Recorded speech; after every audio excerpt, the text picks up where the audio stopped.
All right, everyone. I just woke up from a dream. It was really not very well.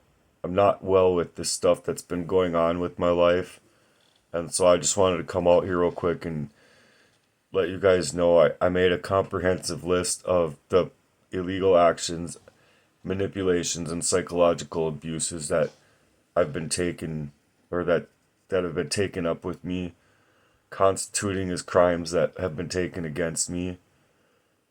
I believe that these are crimes against humanity, not just happening to me, but in the circumstance that I'm in. I'm bringing up all of these that have been happening to me. So aligning with my situation, the number one is the psychological manipulation and gaslighting, constant. The gaslighting was deliberately to distort my reality and make me doubt my own memory of perceptions, my own sanity, and this was used to control and manipulate my behavior and emotions. Also, they gaslit me for my keys so that they could move in absolution with my life.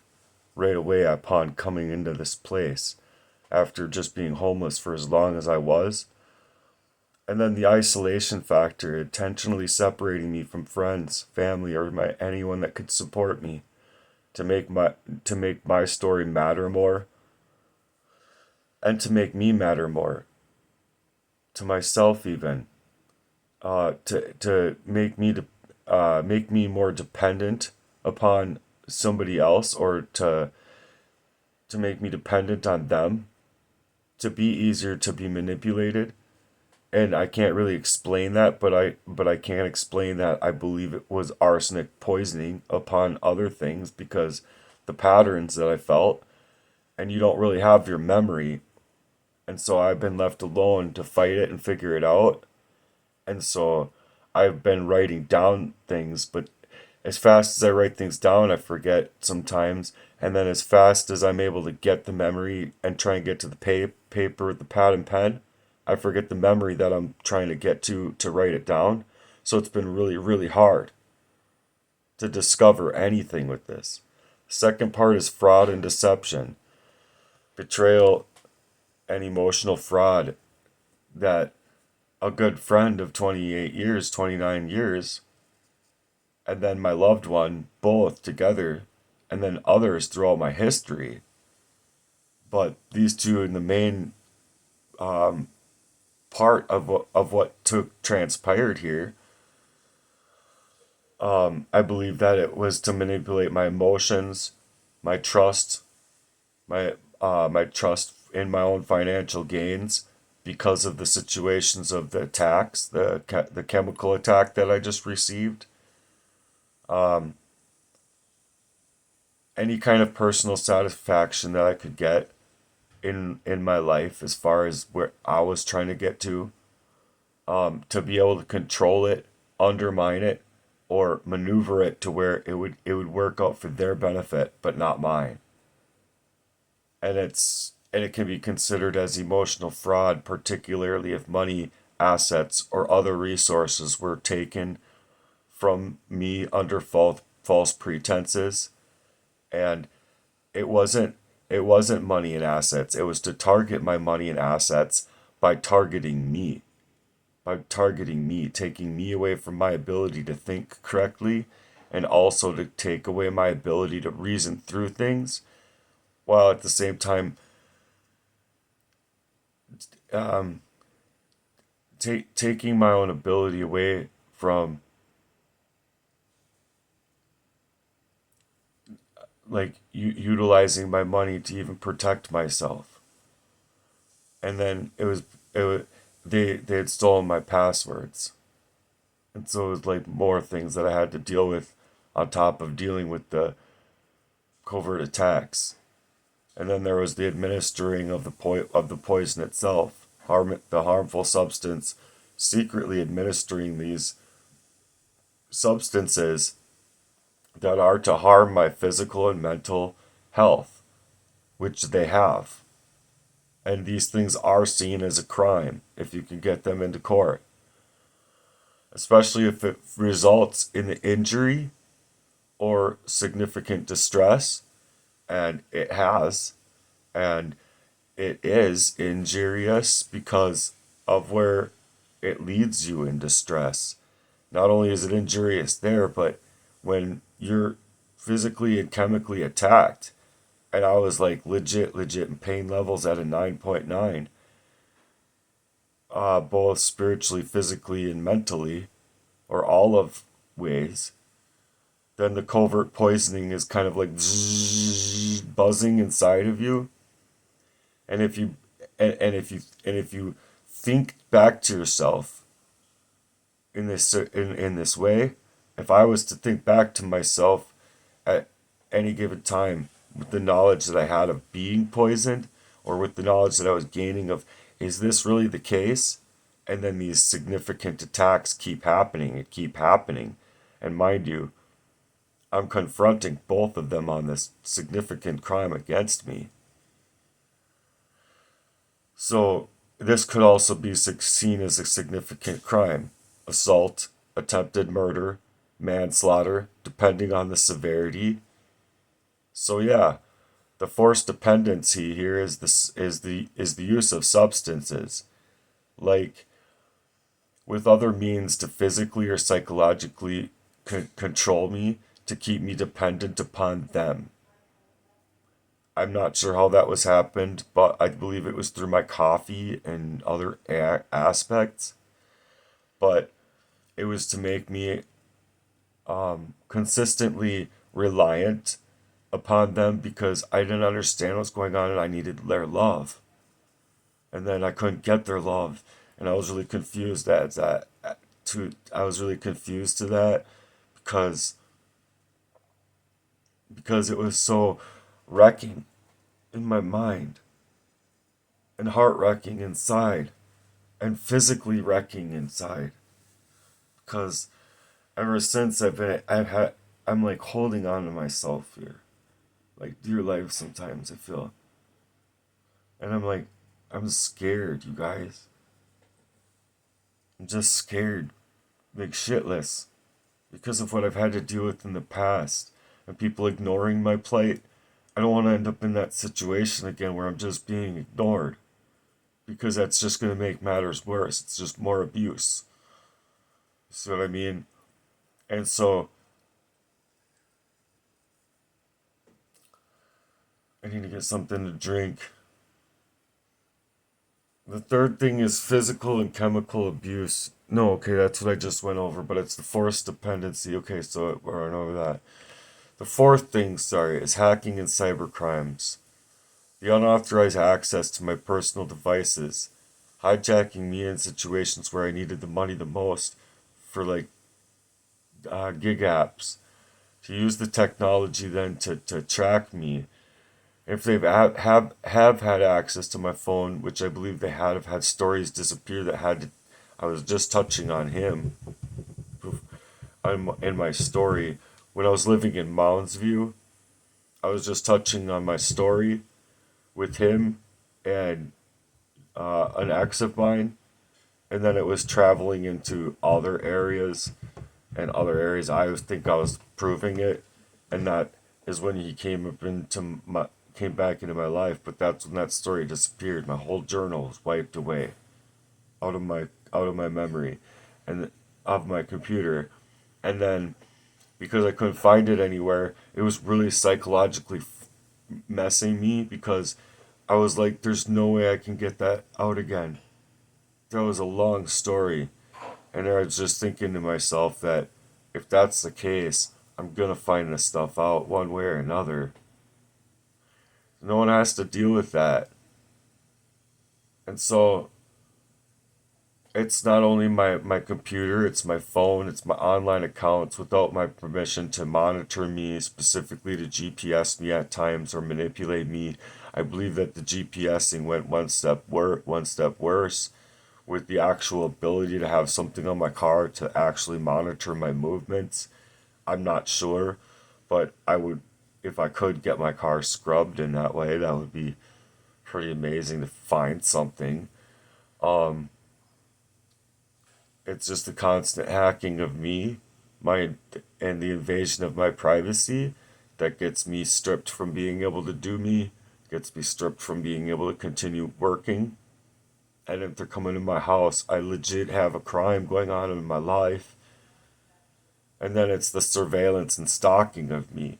They're surveilling me to stalk me, use the technology to track and watch my movements and activities without my knowledge and whereabouts of it, which was escalating into the stalking and harassment in general of the thing, but it escalated into the emotional and psychological abuse attacks that they were making, which is domestic violence context, because it's legitimately him using my information and hacking me to deliberately sabotage my personal relationships, spread false information about me, smear campaigns, or manipulating my emotional bonds for control. Also, there's the financial exploitation that I've mentioned, because or deceiving you in providing money or assets or controlling my finances as a part of the manipulation and coercion is absolutely illegal. It's not even allowing you to even be thought to yourself as if you can get out from under. And then even if you're able to get out from under, the thought process that you can't even supply the time, energy, and resource you need to be able to do the work that you're supposed to do. Because it's just to strip you of self. And then withholding information, purposefully keeping important information from me, like including health risks, betrayal of a friend and my partner, in the way that prevents me from making any kind of informed decisions about the thing. The threats of intimidation, the implied threats made through many attacks, threats to me to kill me, in a sense of like talking to my friend, where it's like I'm in a situation already with narcissistic abuse, and I'm all like, I think this is just the worst thing that can happen to somebody. And he says to me, I think the worst thing that can happen to somebody is someone of a is it is if someone's like someone close to a person is moving on their life to steal up their life and their love life and all of that, their financial life, aim to actually steal everything away from that person, while they die, the person that's dying sees someone that's supposed to be close and loving with them walking away with their girl in their underneath their arms, like, see you later. Still got box, okay. Um, and then it's the intimidation factor that created the emotional distress, and this may fall under threats, harassment, or coercion. The tactics, veiled threats, or to exert control or prevent me from taking any action, which is definitely a plus in that they've done, because anything that I was suggesting to them was starting to tell me that not only were these people trying to get me dead, but I felt like they absolutely needed me dead now, because I was starting to find out real crimes over my life, and like exploitative crimes through coercion, manipulating me into death, manipulating me to die without any kind of recourse of action to be taken at all. So this was a manipulation, a fear tactic, where threats to control my actions, my decisions, or my thoughts over a period of time were just made unavailable to me.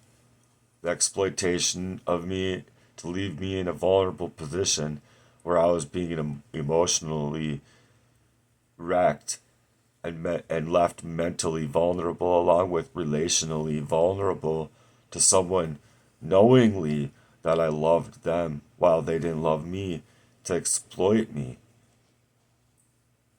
It may it I think this is illegal in the context of it being emotional and psychologically abusive, because it's to exploit me and create coercion in my life. The eighth part is betrayal. The betrayal in both the relationships and betrayal in many relationships throughout my past. The infidelity with intent to harm me was my friend and my partner both betraying me with the specific intent of humiliating me, degrading me, and causing me significant emotional harm, which it did. And I believe that this can fall under emotional abuse and defamation of my character because right now they would be trying to twist everything on me. You know what I mean? Making me out to be the person that's not like I don't have the right to even come out here and say these things. You see what I mean? They don't want me to come out here and say these things because they know it's true.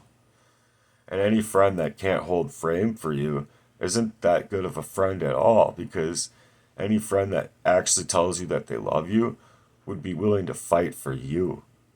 Not fight you, fight for you.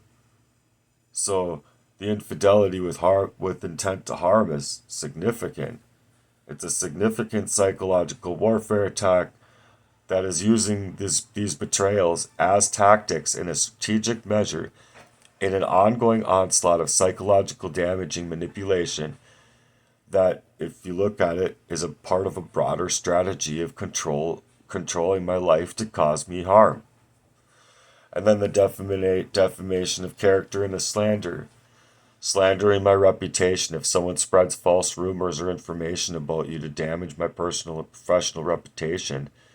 This is illegal, especially when it leads to measurables that do harm me at my job, do harm me, make me have job loss, do harm me, damaging my relationships, do harm me, stealing my data so that they can just create the psychological warfare. I've had legitimately my old phone number, my old email, my old Facebook, my old everything being taken away from me so that and it was for his own reasons. But then when I needed to get my information to the banks now to be able to even try and get a loan, well, no, I wasn't even, but it was a nightmare. That's all I can say. It was a nightmare trying to get my own information to even move about with my own money to do me. So I believe this is it's a conspiracy against me. These people have plotted it, planning to harm me and my friend and partner both and others throughout history, throughout time, because I've been resolved for my love life. I've been trying to get a resolute answer for my love life in this, where these people are orchestrating to psychologically, emotionally, and cause me physical harm. And then this could fall underneath conspiracy as a crime to commit against me, as fraud, assault, and worse crimes that could be taken up inside of the courts. And so another area is attempted murder and manslaughter. If and the poisonous and the harmful acts, I believe, were life threatening, and numerous times now, I believe that these actions have been taken against me have been poisoning. They have been leaving me in sabotage, not only in the physical, but in my mental health, where they've been life threatening, not only the circumstances of my finances, being able to remotely able to be able to carry out what my ability would have otherwise had been, but it's also to explore the potential charges of attempted murder and manslaughter against me.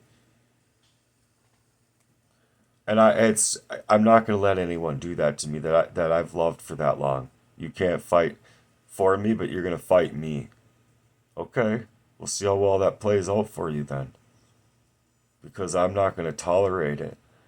And then it's the invasion of my privacy, surveilling and spying on me, any form of secret monitoring of my activities and communications without my knowledge and or consent, to be able to steal, go through pictures, spyware, tracking devices, anything like that could be used and constituted as an invasion of privacy and stalking.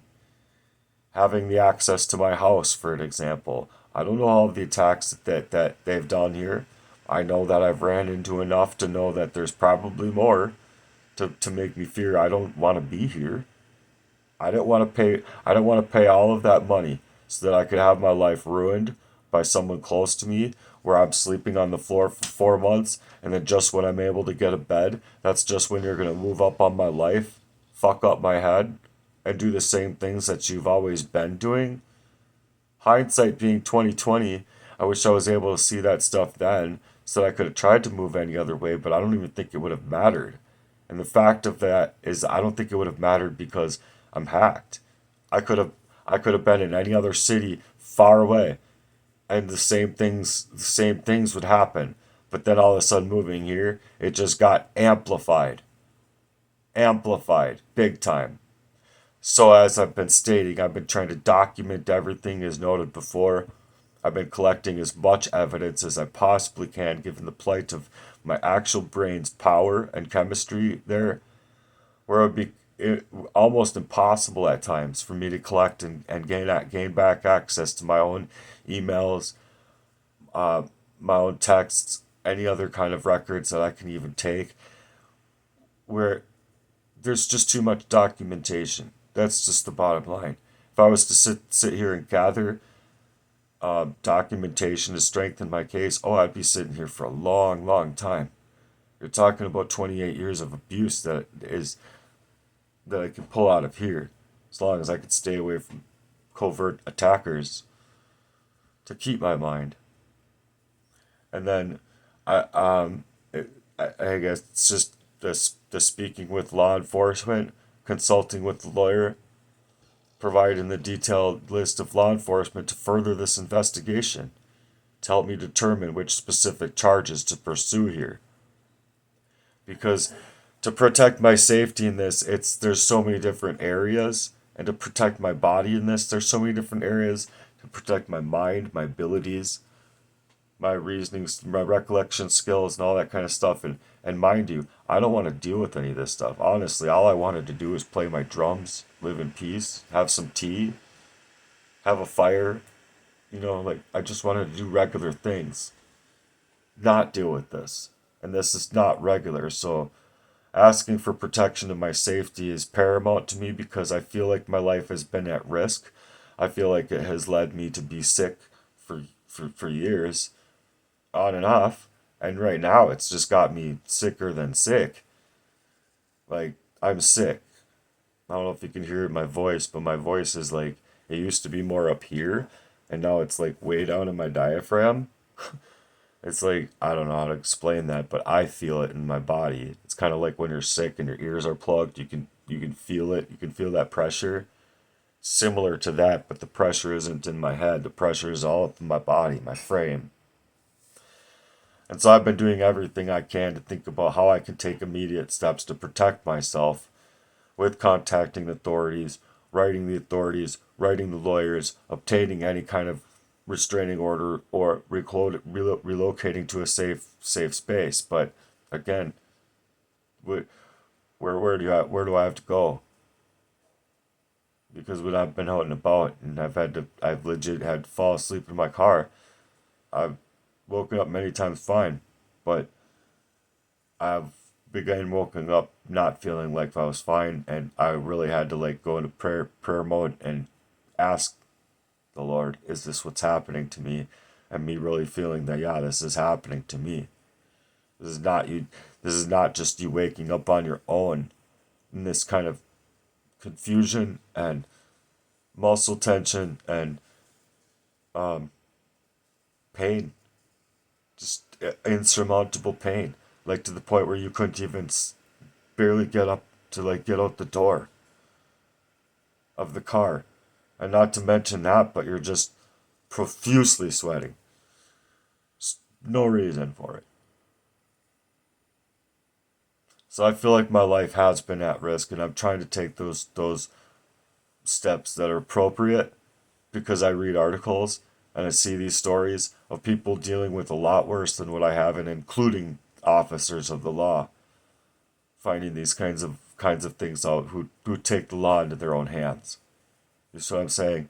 And so while I'm creating a movement against covetousness and against lasciviousness in that way, where I want to take it paramount into my own movement, but I'm sitting here on my computer writing about it too.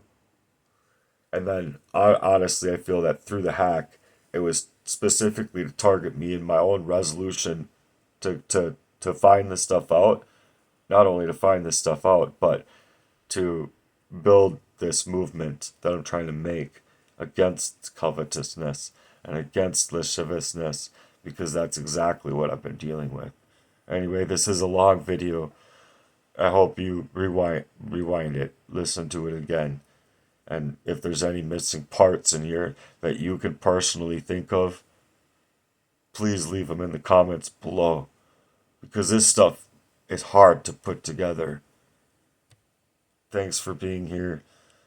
And I hope that something happens, because I can't tolerate 2.5 hours of sleep and waking up like I had just woken up here.